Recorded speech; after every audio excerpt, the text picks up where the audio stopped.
No air conditioning.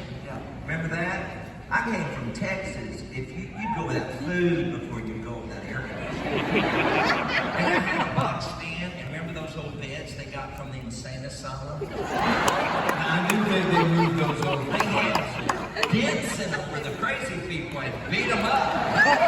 And Aldo puts them in our dorm and tells us this is a visionary school.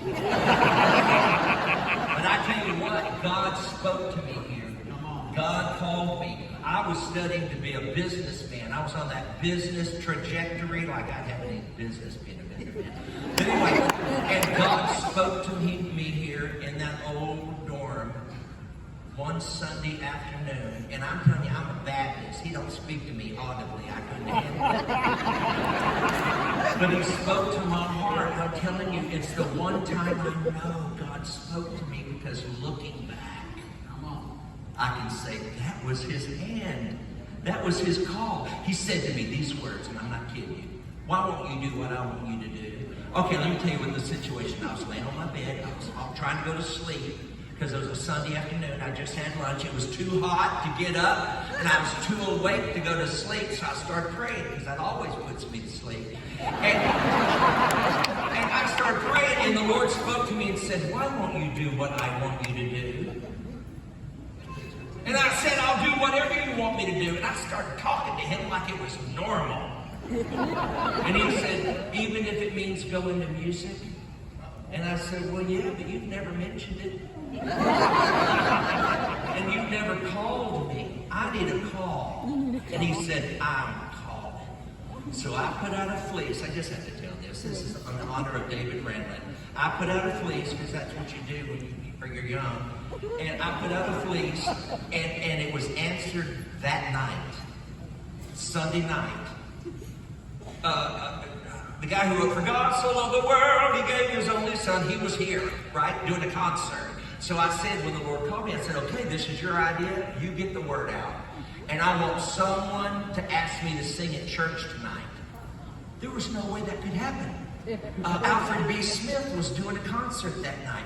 Got through the service. I was walking out that door. Remember that door down there in the old sanctuary? I was walking out that door, and Dave Ranlett grabbed me. I didn't even think he liked me.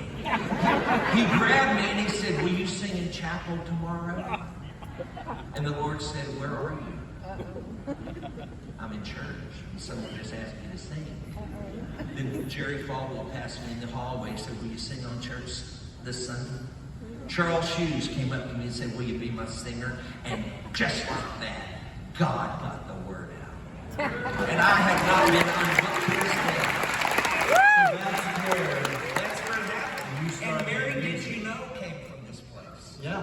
I wrote that just a few years after I graduated, but when Jerry asked me to do the Living Christmas Tree, I was 1984, I was 26, and he said, will you write the Living Christmas Tree? And not knowing that I couldn't, I said I would. And so I sat down to put the Christmas tree program together, and I wrote this little monologue that Jerry would quote at the end of every Christmas tree that year. He memorized it and quoted it. They said, I wonder if Mary realized the power and the authority and the majesty she cradled in her arms that first Christmas. I wonder if she realized those little hands were the same hands that had scooped out oceans and formed rivers. And those little infant lips were the same lips that had spoken worlds into existence. And when she was holding her little baby, she was holding the fullness of the Godhead in an 8-pound bundle. And then he would give the invitation. And I thought, well, there must be something there. So I thought, if I could have a cup of coffee with Mary, what would I ask her? And so I wrote down everything I could think of. And the only questions that made the song were the ones that rhymed. Yeah, you got to learn that. So, but then I was never invited to be in any of the singing groups. Really? Never. Sounds of Liberty? Never. But I was in the Preacher Boy Chorale. That lasted 1 year. They put a Preacher Boy Chorale together. Why weren't you? Oh, you were too young. But what they did, Sumner Webb wanted a Preacher Boy Chorale. So they got all these preachers together, and then they asked me to join their group because nobody else wanted me. And I was the only one that could sing it. You should have heard us.